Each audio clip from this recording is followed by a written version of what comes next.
Good morning students. आज આપણે ભણીશું પ્રકરણ નંબર 2 જૈવિક વર્ગીકરણ। ઠીક है, વર્ગીકરણ આપણે ભણી ચૂક્યા છે કે ચોક્કસ નિયમોના અનુસારે કોઈ પણ સજીવના વર્ગીકરણ થાય। ઠીક है, હવે આપણે વાત કરી રહ્યા છે જૈવિક વર્ગીકરણની, એટલે જીવોના જે વર્ગીકરણ છે સજીવના એ કેવી રીતે થાય। તો મનુષ્યમાં જ્યાંથી મનુષ્ય સૃષ્ટિ કે મનુષ્ય જે સભ્યતા સંસ્કૃતિ છે એની શરૂઆત થઈ ત્યાંથી આમાં એક વૃત્તિ છે કે આ વર્ગીકૃત કરી રહ્યા છે।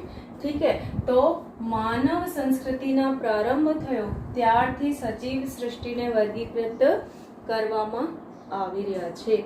પર આ જે વર્ગીકરણ છે આ વૈજ્ઞાનિક ધોરણે નથી, એટલે કે એના કોઈ ક્રાઇટેરિયા નક્કી નથી કે એ મુજબ સજીવના વર્ગીકરણ કરવું પડે। એ તો માનવ પોતે આપની આવશ્યકતા અનુસાર એને વર્ગીકૃત કરી રહ્યા હતા। જેમ કે એના આધાર શું હતા? તો ખોરાક। ખોરાક એટલે કે કઈ વનસ્પતિથી ખોરાક મળે છે એને ઓળખી લીધા અને એને એક ગ્રુપમાં રાખી દીધા કે આ જેટલી વનસ્પતિ છે એના દ્વારા ખોરાક મળશે। તો ખોરાક આપતી વનસ્પતિઓના એક જૂથ તૈયાર થઈ ગયા, જેમ કે ઘઉં, ચોખા, બીજા જ્વાર, બાજરા, જે કંઈ ખાવાની જે વનસ્પતિ હોય તો એ ખોરાક। ઠીક है, આશ્રય। ઠીક है, જે વનસ્પતિ બિલ્ડિંગ મટીરિયલ તરીકે યુઝ થાય તો એને આશ્રયમાં। ઠીક है, અને પહેરવેશ તરીકેની આવશ્યકતાના આધારે, એટલે કે કોટન હોય ને તો રૂમાંથી રેશા બનાવીને કપડે બનાવી લેતે। ઠીક है, તો આ તો ત્યાંથી શરૂ થઈ ગયા છે વનસ્પતિ માનવની સંસ્કૃતિમાં। પહેલા જ્યારે માનવ હતા જો જંગલમાં રહેતે થે।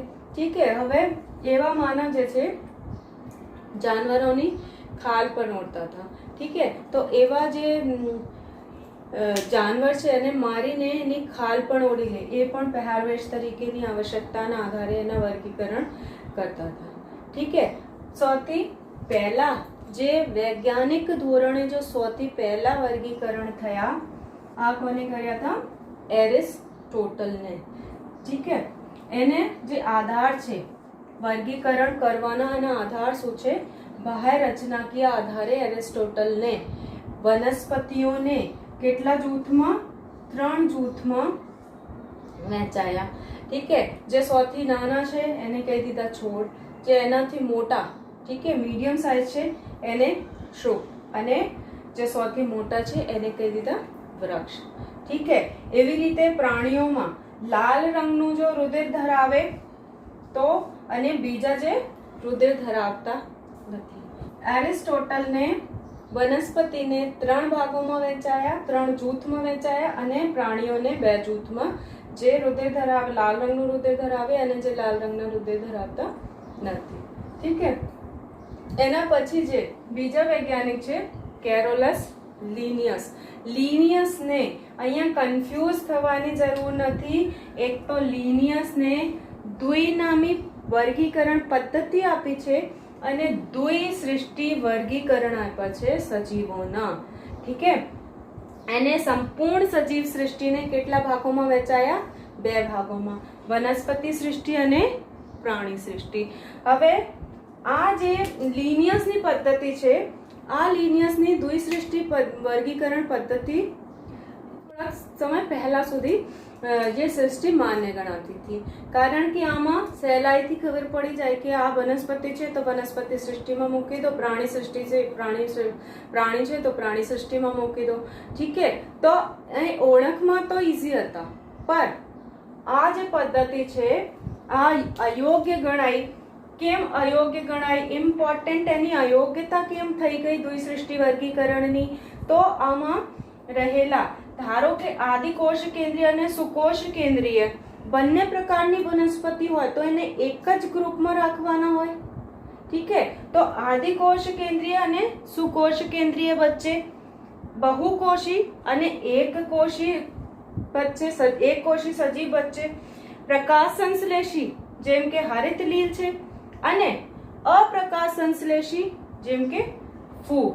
તો આ સજીવોમાં ભેદ કરતી ન હતી, એટલે કે હરિત લીલ હોય તો પણ એને વનસ્પતિ સૃષ્ટિમાં મૂકવામાં આવ્યા, અને જો અપ્રકાશ સંશ્લેષી ફૂગ હોય તો પણ એને વનસ્પતિ સૃષ્ટિમાં મૂકવામાં આવ્યા. અને જે અભ્યાસ કરતા સ્ટુડન્ટ્સ હોય તો એમ વિચારે કે આ બે વચ્ચે તો તફાવત છે, તો એને કેમ વનસ્પતિ સૃષ્ટિમાં મૂકવાયા.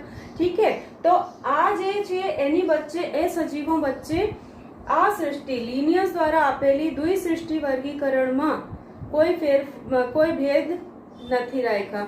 ઠીક છે, તો એની વચ્ચે જે કોઈ ભેદ ન કરતી હતી. બીજી વાત કે ઘણી સંખ્યામાં સજીવો જે તે કક્ષામાં સમાવેશિત ના હતા. ઘણા સજીવો છે એ ના તો વનસ્પતિ સૃષ્ટિમાં મૂકી શકાય એવા છે, ના તો પ્રાણી સૃષ્ટિમાં મૂકી શકાય એવા છે. તો બેક્ટેરિયા જે છે, હવે બેક્ટેરિયાને કઈ સૃષ્ટિમાં રાખશો? તો વનસ્પતિમાં રાખો કે પ્રાણી સૃષ્ટિમાં રાખો? તો આ બાબતમાં, આ સમજાવવા બાબતમાં લિનિયસની જે પદ્ધતિ છે એ અયોગ્ય ઘોષિત થઈ ગઈ. ઠીક છે, અને તો લિનિયસ પછી દ્વિસૃષ્ટિ વર્ગીકરણ પછી એના ફરીવાર સુધારા કરી તો વર્ગીકરણ કરવાની સજીવોની આવશ્યકતા ધ્યાનમાં લેવાઈ. ઠીક છે, હવે એના કારણે કે બાહ્ય રચનાકીય લક્ષણ તો કન્સિડરેશન કરશે, પર એના સિવાય બીજા લક્ષણો પર જૈવિક વર્ગીકરણ માટે ધ્યાનમાં લેવાય. લિનિયસના જે દ્વિસૃષ્ટિ વર્ગીકરણ હતા એ કોના આધારે હતા? બાહ્ય રચનાના આધારે. તો આ જે લિનિયસની દ્વિસૃષ્ટિ વર્ગીકરણ છે અયોગ્ય સાબિત હુઆ, કારણ કે આ એકકોષીય, દ્વિકોષીય, પ્રકાશ સંશ્લેષી, અપ્રકાશ સંશ્લેષીમાં ભેદ કરી શકતા ન હતા, અને જે તે સજીવ છે અમુક ગ્રુપમાં સમાવેશિત પણ ન થતા હતા. એટલે તો વૈજ્ઞાનિકોને આ સૃષ્ટિમાં ફેરફાર કરવાની જે છે જરૂરિયાત મહેસૂસ થઈ, અને એના લીધે જૈવિક વર્ગીકરણ માટે એક સજેશન આપ્યા કે બાહ્ય રચના સિવાય બીજી કઈ કઈ બાબતો આપણે ધ્યાનમાં લેવાની રહેશે? તો કોષ રચના. ઠીક है, સૌથી પહેલી વાત કોષ રચના. જો કે એક કોષીય, બહુકોષીય है. કોષ દિવાલની પ્રકૃતિ, ધારો કે ફૂગમાં પણ કોષ દિવાલ છે અને વનસ્પતિમાં પણ કોષ દિવાલ છે, પર ફૂગની કોષ દિવાલ જે છે એ તો કાઇટિનની બનેલી છે, અને વનસ્પતિમાં રહેલી જે કોષ દિવાલ છે એ છે સેલ્યુલોઝની બનેલી. તો બંનેની પ્રકૃતિમાં તફાવત છે. કોષ દિવાલ તો બંનેમાં મળે છે, એટલે એને વનસ્પતિ સૃષ્ટિમાં રાખી દેવાય એવું નહીં. ઠીક છે, પોષણના પ્રકાર એટલે કે સ્વયંપોષી છે કે વિષમપોષી એ પણ ધ્યાનમાં લેવાના છે. અને નૈસર્ગિક નિવાસ સ્થાન, કઈ પ્રકારના નિવાસ સ્થાનના સજીવ છે, જલીય છે, સ્થલીય છે કે બીજા સ્થાન ઉપર મળે છે. ઠીક છે, ઉદ્વિકાસીય સંબંધો મતલબ જે પહેલા જેના નિર્માણ થયા હોય એવા સજીવથી લઈ અને સૌથી જે વિકસિત સજીવ ત્યાં સુધી પહોંચે એવી આપણને વર્ગીકરણ પદ્ધતિ લેવાની છે અને એવી વર્ગીકરણ પદ્ધતિ બનાવવાની છે. ઠીક છે, આમાં વનસ્પતિ કોઈ પણ વર્ગીકરણ પદ્ધતિઓ હોય, આમાં ઘણી બધી પદ્ધતિઓમાં ફેરફાર થઈ. जैसे એરિસ્ટોટલમાં ફેરફાર થઈ, લિનિયસને બીજી આપી, લિનિયસમાં ફેરફાર થઈ. તો એના પછી જે કઈ પદ્ધતિઓ આવી હોય આમાં બે સૃષ્ટિ દરેક પદ્ધતિમાં શામેલ છે, એ છે વનસ્પતિ સૃષ્ટિ અને પ્રાણી સૃષ્ટિ. બધી વર્ગીકરણ પદ્ધતિમાં આપણને જોવા મળે. ઠીક છે, અને આમાં આવતા કયા જૂથ અને કયા સજીવો વનસ્પતિ સૃષ્ટિમાં રખાય કે પ્રાણી સૃષ્ટિમાં રખાય, આ જૂથમાં ફેરફાર થતી રહે. જેમ કે એક વૈજ્ઞાનિકો આપણી વર્ગીકરણ પદ્ધતિ બનાવી, આમાં અમુક સજીવને વનસ્પતિ સૃષ્ટિમાં રાખ્યા હોય, તો બીજા વૈજ્ઞાનિકે જે વર્ગીકરણ પદ્ધતિ બનાવી હોય તો એને પ્રાણી સૃષ્ટિમાં રાખી દીધા હોય. ઠીક છે, જેમ કે અમીબા પેરામીશિયમ પહેલે પ્રાણી સૃષ્ટિમાં એને રાખ્યા હતા, હવે એને એક અલગ બીજા ગ્રુપમાં રાખી દીધા. ઠીક છે, તો આમાં વનસ્પતિ અને પ્રાણી સૃષ્ટિમાં આવેલા જે કઈ જૂથ હોય અને કયા સજીવો કઈ સૃષ્ટિમાં આવે એમાં ફેરફાર થતી રહી છે. समय जाता, इंपॉर्टेंट लाइन है, समय जाता विविध वैज्ञानिकों द्वारा बीजी सृष्टियों की संख्या, मतलब पहले कितनी बनी थी प्राणी અને વનસ્પતિ, હવે આ સૃષ્ટિની સંખ્યા વધારી દીધી. કારણ શું છે કે જે તે સજીવ છે, અમુક સજીવ એવા હોય કે ના તો પ્રાણી સૃષ્ટિમાં આવે ના તો વનસ્પતિ સૃષ્ટિમાં આવે, તો એના માટે એક બીજી રચના, બીજી સૃષ્ટિ તૈયાર કરી છે. ઠીક છે, તો એની સંખ્યા અને તેમાં સમાવેશિત સજીવોની પ્રકૃતિ પણ જુદી જુદી રીતે સમજવામાં આવી. હવે કઈ કઈ પદ્ધતિઓ છે આપણે ડિટેલમાં ભણીશું. ઠીક છે, એવી એક પદ્ધતિ છે જેમાં સૃષ્ટિઓની સંખ્યા વધારે થઈ ગઈ હતી અને આમાં સમાવેશિત સજીવોની પ્રકૃતિ પણ જુદી જુદી હોય. એટલે કે એક ઇમ્પોર્ટન્ટ નામ છે આર.એચ. વિટેકર. ઠીક છે, આર.એચ. વિટેકરની જે વર્ગીકરણ પદ્ધતિ છે એ છે 5 સૃષ્ટિ વર્ગીકરણ પદ્ધતિ. मतलब इन्होंने કેટલી સૃષ્ટિ બનાવી दी સજીવની? 5 સૃષ્ટિ બનાવી. इन्होंने पूरे सजीव को पहला 2 भागों में वહેંચાયા, आदिकोश केंद्रीय અને सुकोश केंद्रीय. ठीक है, आदिकोश केंद्रीय જેટલા હોય આમાં શું આવી ગયા? સૃષ્ટિ મોનેરા. આદિકોશ કેન્દ્રીયના જે લક્ષણ છે ખબર છે? આદિકોશ કેન્દ્રીય અને સુકોશ કેન્દ્રીયના લક્ષણો આપણે ભણી ચૂક્યા છે. તો મને લખજો કમેન્ટમાં કે એના લક્ષણ શું છે, કોના આધારે એને મોનેરા સૃષ્ટિમાં મૂક્યા છે. ઠીક છે, તો સજીવને એને 2 ભાગોમાં વહેંચાયા, જે આદિકોશ કેન્દ્રીય હોય અને સુકોશ કેન્દ્રીય હોય. ઠીક છે, પછી આદિકોશ કેન્દ્રીયમાં મોનેરા આવી ગયા, મોનેરા સૃષ્ટિ. ઠીક છે, સુકોશ કેન્દ્રીયમાં ફરી એને 2 ભાગ પાડી દીધા કે સુકોશ કેન્દ્રીય હોય પર એક કોષીય હોય, સુકોશ કેન્દ્રીય એક કોષીય જેટલા સજીવ હોય આ પ્રોટિસ્ટા સૃષ્ટિમાં આવી ગયા. ઠીક છે, સુકોશ કેન્દ્રીય હોય બહુકોષીય હોય તો આમાં ફરીવાર એના 2 લક્ષણો પાડી દીધા. કોષ દિવાલ જો હાજર હોય તો એને, જો પહેલા વાત સમજી લો, કોષ દિવાલ ગેરહાજર હોય તો એને પ્રાણી સૃષ્ટિ. એટલે સુકોશ કેન્દ્રીય, બહુકોષીય, કોષ દિવાલ ગેરહાજર તો પ્રાણી સૃષ્ટિમાં. એવા સજીવ જે સુકોશ કેન્દ્રીય હોય, બહુકોષીય હોય અને કોષ દિવાલ ગેરહાજર હોય તો એવા બધા સજીવ પ્રાણી સૃષ્ટિમાં મૂકવામાં આવ્યા.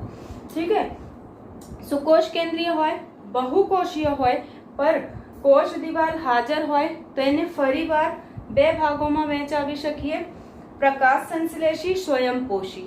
ઠીક છે, જે પોતે ખોરાક બનાવી શકે, અને અપ્રકાશ સંશ્લેષી, વિષમપોષી, જે પોતે ખોરાક ના બનાવી શકે તો પ્રકાશ સંશ્લેષીમાં વનસ્પતિ સૃષ્ટિ.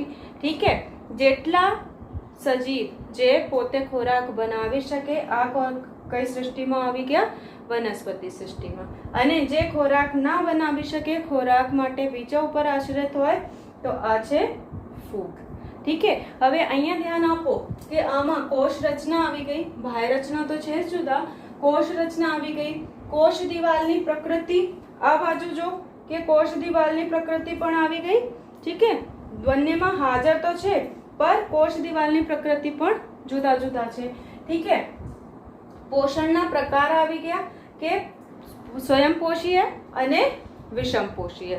તો આ જે બધી પ્રજનનની પદ્ધતિઓ આપણે જુદા જુદા ગ્રુપમાં જુદા જુદા રીતે વાત કરીએ તો આ જે પદ્ધતિઓ, આ જે લક્ષણો છે એના આધારે આર.એચ. વિટેકરને એક 5 સૃષ્ટિ વર્ગીકરણ આપ્યા છે જેની ચર્ચા આપણે હવે કરીશું. આર.એચ. વિટેકરના 5 સૃષ્ટિ વર્ગીકરણ. ઠીક છે, આર.એચ. વિટેકરને 5 સૃષ્ટિ વર્ગીકરણ પદ્ધતિ આપી છે જેના આધાર શું છે? કોષ રચના, સુકાય આયોજન. સુકાય આયોજન એટલે કે કોઈ વનસ્પતિ કે કોઈ પ્રાણી હે એની સંરચના કેવી છે. જેમ કે ફૂગ હોય તો ફૂગમાં આપણને એને કહીએ સુકાય આયોજન. थैलस जैसे લીલ है, લીલ અને ફૂગમાં જે બોડી સ્ટ્રક્ચર છે એની શારીરિક સંરચના કેવી છે કે આપણને જુદા જુદા આમાં મૂળ, પ્રકાંડ અને પર્ણમાં વિભેદન ના કરી શકાય તો એને કહીએ સુકાય. ઠીક હે. એવા વનસ્પતિ કે જેમાં મૂળ, પર્ણ અને પ્રકાંડમાં વિભેદન ના થાય એને કહીએ સુકાય. તો સુકાય આયોજન, ઠીક હે, પોષણની પદ્ધતિ, પ્રજનન અને જાતિ વિકાસીય સંબંધો એના વર્ગીકરણ પદ્ધતિના આધાર છે. ઠીક હે. હવે એના કમ્પેરિઝન કરીએ કે કઈ કઈ સૃષ્ટિ એના લીધી, એના આધારે એને મોનેરા, પ્રોટેસ્ટા, ફૂગ, વનસ્પતિ અને પ્રાણી સૃષ્ટિ બનાવી આપણી વર્ગીકરણ પદ્ધતિમાં. લક્ષણો આધારે કોષના પ્રકાર, મોનેરામાં કેવા પ્રકારની કોષો આવે? આદિકોષ કેન્દ્રીય. ઠીક હે. પ્રોટેસ્ટામાં સુકોષ કેન્દ્રીય, ફૂગમાં સુકોષ કેન્દ્રીય, વનસ્પતિ સુકોષ કેન્દ્રીય અને પ્રાણી સુકોષ કેન્દ્રીય. ઠીક હે. કોષ દિવાલ, બેક્ટેરિયામાં જોયા છે આપણને કેવા પ્રકારની કોષ દિવાલ છે? તો સેલ્યુલોઝ વિહીન પર કિસકી બની है? પોલિસેકેરાઇડ પ્લસ એમિનો એસિડ ની બનેલી છે. ઠીક હે.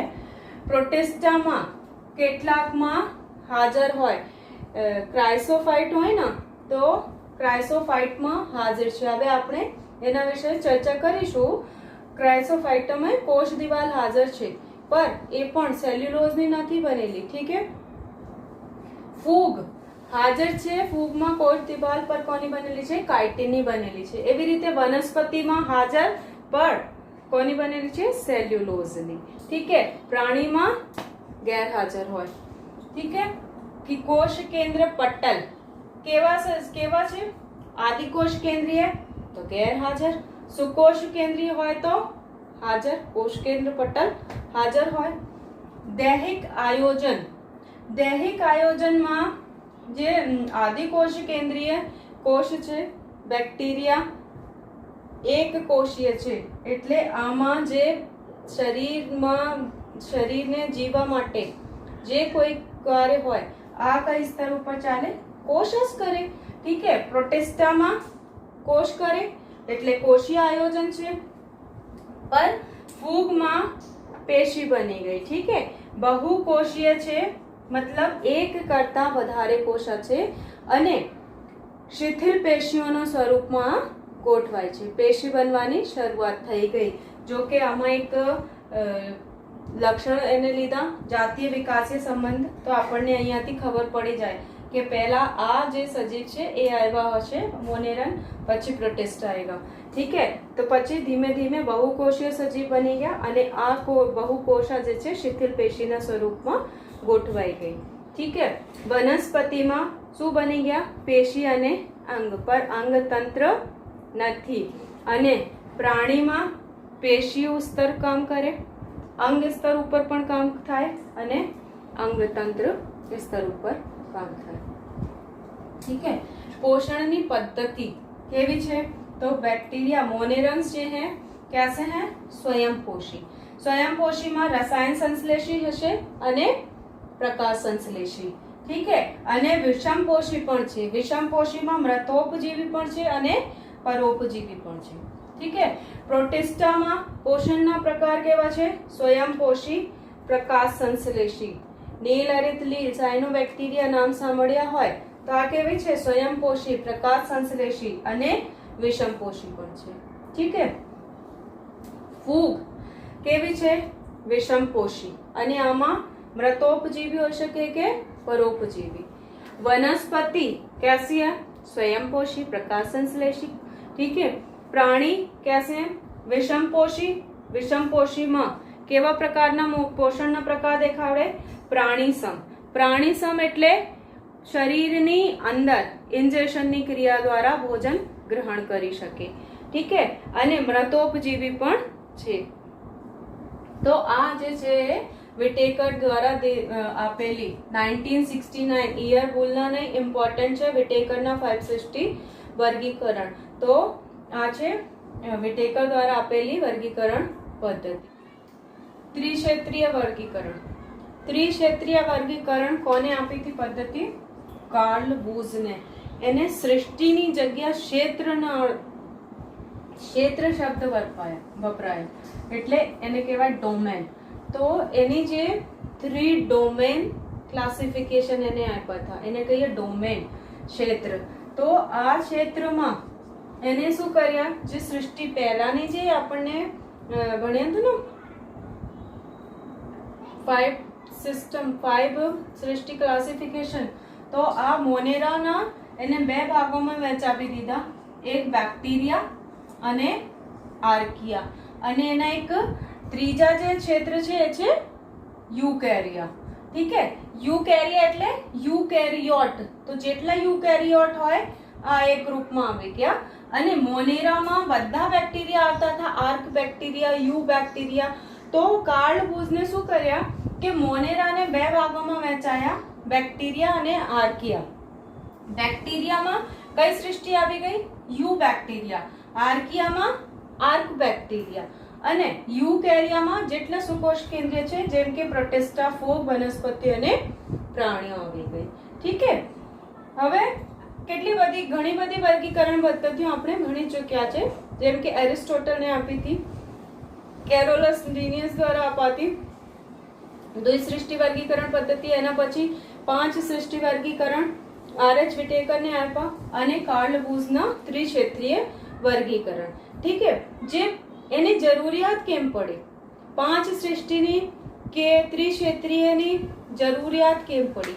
કારણ કે જે પહેલાની વર્ગીકરણ પદ્ધતિઓ છે આમાં અમુક લક્ષણો ધ્યાનમાં નથી લેવાયા હતા, એટલે અમુક લક્ષણો ધ્યાનમાં લઈ અને ફરી એમાં સમયાંતરે લઈ ફેરફાર કરી છે. ઠીક હે. તો આ બહુ મહત્વપૂર્ણ પેરાગ્રાફ છે તમારી ચોપડીના. પહેલાની જે વર્ગીકરણ પદ્ધતિઓ છે આમાં કઈ બાબતમાં આ અયોગ્ય હતી? તો વનસ્પતિ સૃષ્ટિમાં કઈ પ્રકારના સજીવો મૂકવામાં આવતા હતા? તો જેની પાસે કોષ દિવાલ હાજર હોય આ બધા સજીવ વનસ્પતિ સૃષ્ટિમાં મૂકવામાં આવતા હતા. જેમ કે નીલ, હરિત, લીલ, ફૂગ, મોસ, દ્વિઅંગીઓ, ત્રિઅંગીઓ, આવૃત બીજધારી અને અનાવૃત બીજધારી. તો આ બધા એક જગ્યા કેવલ એક લક્ષણ ઉપર કે કોષ દિવાલ હાજર છે એટલે એને બધાને ત્યાં મૂકવામાં આવ્યા હતા. ઠીક હે. અમીબા અને પેરામીશિયમમાં કોષ દિવાલ ગેરહાજર છે એટલે પહેલા એને પ્રાણી સૃષ્ટિમાં મૂકતા હતા. ઠીક હે. તો એવી રીતે આદિકોષ કેન્દ્રીય. હવે થયા શું કે આમાં આદિકોષ કેન્દ્રીય બેક્ટેરિયા અને નીલ, હરિત, લીલ સુકોષ કેન્દ્રીય સજીવો સાથે રાખ્યા છે. મતલબ નીલ, હરિત, લીલ જે છે એ कैसी है? आदिकोश केंद्रीय है. तो એને કોની સાથે મૂકવામાં આયા? ફૂગ સાથે. ફૂગ શું છે? સુકોષ કેન્દ્રીય છે. અને આ બધાના જે લક્ષણ છે તફાવત ના કરી શકાય કે આમાંથી કોણ આદિકોષ કેન્દ્રીય છે કે સુકોષ કેન્દ્રીય છે. કેવલ એક લક્ષણ આમાં સરખા હતા કે કોષ દિવાલ બધામાં હાજર છે, બટ બીજા જે લક્ષણો છે એને ધ્યાનમાં નથી લેવાયા હતા, જેના કારણે આદિકોષ કેન્દ્રીય બેક્ટેરિયા અને નીલ, હરિત, લીલ જે છે આ સુકોષ કેન્દ્રીય વનસ્પતિ સૃષ્ટિના બીજા સદસ્યો સાથે મળતા નહીં હતા. ઠીક હે. હવે એકકોષીય અને બહુકોષીય સજીવો જુદા જુદા નથી પાડ્યા હતા. આમાં ક્લેમાઇડોમોનાસ એક કોષીય લીલ છે. ઠીક હે. અને સ્પાયરોગાયરા બહુકોષીય લીલ છે. તો બંનેને એક જ જૂથમાં લીલમાં મૂકવામાં આવ્યા કે બંને લીલ છે એટલે લીલમાં મૂકી દીધા. આમાં કોઈ એક કોષીય કે બહુકોષીયમાં તફાવત નથી કરી. ઠીક હે. એવી રીતે ક્લેમાઇડોમોનાસ અને ક્લોરેલા એક જ ગ્રુપમાં મુકાયા લીલમાં. ઠીક હે. વિષમપોષી અને સ્વયંપોષી તમે જોઈ શકો. ફૂગ જે છે વિષમપોષી है तो પણ એને કઈ સૃષ્ટિમાં મોકલાયા હતા? વનસ્પતિ સૃષ્ટિમાં. લીલી વનસ્પતિઓ સ્વયંપોષી છે તો પણ એને વનસ્પતિ સૃષ્ટિમાં મોકલાયા. પછી એના સિવાય આમાં સમાનતા શું છે ફૂગ અને વનસ્પતિમાં? તો કોષ દિવાલ બંનેમાં હાજર છે, પણ ફૂગની કોષ દિવાલ અને વનસ્પતિઓની કોષ દિવાલ બંધારણ જુદા છે. ફૂગમાં કાઇટિનની બનેલી છે અને વનસ્પતિઓમાં સેલ્યુલોઝની બનેલી છે, તો એના બંધારણમાં તફાવત છે. એના કારણે જે નવી પદ્ધતિઓ આવી, નવી જે વર્ગીકરણ પદ્ધતિઓ આવી, નવી વર્ગીકરણ પદ્ધતિઓમાં ફૂગ સૃષ્ટિને જુદા બનાવી દીધી કે ભાઈ વનસ્પતિ સૃષ્ટિમાંથી એને કાઢો અને બીજી એક એની જુદા સૃષ્ટિ બનાવી દો, કારણ કે આમાં કોષ દિવાલ હાજર છે પણ બંધારણ જુદા છે અને આ કેવી છે? વિષમપોષી છે. ઠીક છે. આદિકોષ કેન્દ્રીય જેટલા સજીવ છે એને મોનેરા સૃષ્ટિમાં મૂકવામાં આવ્યા. ઠીક છે. એક કોષીય સુકોષ કેન્દ્રીય સજીવ જેટલા છે એને પ્રોટિસ્ટામાં મૂકવામાં આવ્યા. એટલે એક કોષીય સુકોષ કેન્દ્રીય સજીવ જે છે ક્લેમાઇડોમોનાસ અને ક્લોરેલા જે પહેલા લીલમાં રખાતા, હવે કઈ સૃષ્ટિમાં આવી ગયા? પ્રોટિસ્ટામાં. એના પહેલાની વર્ગીકરણ પદ્ધતિઓમાં અમીબા અને પેરામીશિયમ કઈ સૃષ્ટિમાં રાખી હતી? પ્રાણી સૃષ્ટિમાં. કોષ દિવાલ હાજર અને કોષ દિવાલ ગેરહાજરના આધારે એના વર્ગીકરણ થયા હતા. તો અમીબા અને પેરામીશિયમમાં કોષ દિવાલ ગેરહાજર હતી એટલે એને પ્રાણી સૃષ્ટિમાં મૂકવામાં આવતા હતા. હવે એને પ્રોટિસ્ટામાં મૂકવામાં આવે છે. ઠીક છે. તો આ જે નવી વર્ગીકરણ પદ્ધતિઓ છે, આ બીજા ઘણા બધા લક્ષણોને પણ ધ્યાનમાં લેવાય અને જુદા જુદા સૃષ્ટિમાં સજીવોને વહેંચવાય છે. ઠીક છે. માપદંડો બદલાવાથી માપદંડ શું બદલાઈ ગયા કે જેમ કે વિટેકરને બાહ્ય રચના સિવાય કોષના પ્રકાર, પોષણના પ્રકાર, પ્રજનન, ઉદ્વિકાસીય સંબંધ ઘણા બધા માપદંડો આપણી વર્ગીકરણ પદ્ધતિમાં લીધા અને એને આધારે સજીવોનું વર્ગીકરણ કર્યા હતા. તો માપદંડો બદલાવાથી સજીવોની લાક્ષણિકતા આપણે હવે સારી રીતે સમજી શકાય કે જે મોનેરા સૃષ્ટિમાં રાખ્યા હોય તો એની વિશેષતા છે કે આ આદિકોષ કેન્દ્રીય હોય, એની કોષ દિવાલ જે છે પોલિસેકેરાઇડ અને અમીનો એસિડની બનેલી હોય.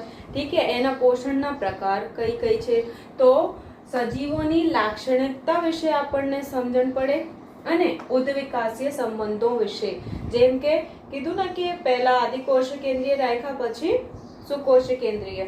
ઠીક છે. તો મોનેરા, પ્રોટિસ્ટા, ફૂગ, વનસ્પતિ અને પ્રાણી સૃષ્ટિ. તો કઈ રીતે, અને આમાં જ આપણે જોયા હતા ખાસ કે કોષીય સ્તરના આયોજન છે, પછી કોષીય સ્તરના આયોજન પ્રોટિસ્ટામાં, ફૂગમાં બહુકોષીય બની ગયા. તો ધીમે ધીમે એક કોષીયથી બહુકોષીય સજીવોના નિર્માણ થયા. બહુકોષીય સજીવોમાંથી પેશી અને અંગ બનતા હતા વનસ્પતિ સૃષ્ટિમાં. એના ઉપર જતા પ્રાણી સૃષ્ટિમાં અંગતંત્ર પણ બની ગયા હતા. તો ઉદ્વિકાસીય સંબંધો વિષય પણ સમજ આપે છે. ઠીક છે. આ પ્રકારનો બદલાવ ઇમ્પોર્ટન્ટ લાઈન છે. આ જે છે વિટેકરની કે કાર્લ બુઝની આ જે પદ્ધતિઓ છે એનામાં પણ ભવિષ્યમાં બદલાવ આવી શકે. આજ સે 50 વર્ષ બાદ કે 100 વર્ષ પછી કોઈ નવી પદ્ધતિ આવી જાય કે કોઈ વૈજ્ઞાનિકને એવું ફીલ થાય, જેમ કે હાલમાં કાર્લ બુઝના થઈ ગયા હતા કે જે મોનેરા છે એને બે સૃષ્ટિમાં વહેંચાવી દો અને એના જેટલા સુકોષ કેન્દ્ર છે એને યુકેરિયા બનાવી દો. તો એવી રીતે આ જે પદ્ધતિઓ છે આમાં બદલાવ આવી શકે ભવિષ્યમાં. ઠીક છે. સમય જતા ઇમ્પોર્ટન્ટ છે. સમય જતા ઘણા પ્રયત્નોથી એક એવી વર્ગીકરણ પદ્ધતિ વિકસિત કરવામાં પ્રયત્ન કરવામાં આવ્યો કે જે માત્ર કોના ઉપર ભાર નથી મૂકતી, બાહ્યાકાર, દેહ ધાર્મિક અને પ્રજનનિક સમાનતાઓ પર ધ્યાન કેન્દ્રિત કરતી નથી, પરંતુ શું સમજાવે? જાતીય વિકાસીય, ઉદ્વિકાસીય સંબંધો વિશે પણ જાણકારી આપે છે. ઠીક છે. તો બહુ ઇમ્પોર્ટન્ટ પેરા છે લાસ્ટ પેરા. હવે આપણે એના ડિટેલમાં ચર્ચા કરીશું મોનેરા, પ્રોટિસ્ટા, ફૂગ, વનસ્પતિ અને પ્રાણી સૃષ્ટિની. અને જે આપણે ચોપડીમાં વર્ગીકરણ ભણી રહ્યા છે એ છે આર.એચ. વિટેકર દ્વારા આપેલ વર્ગીકરણ છે. ઠીક છે. તો નેક્સ્ટ લેક્ચરમાં આપણે ભણીશું સૃષ્ટિ મોનેરા વિશે.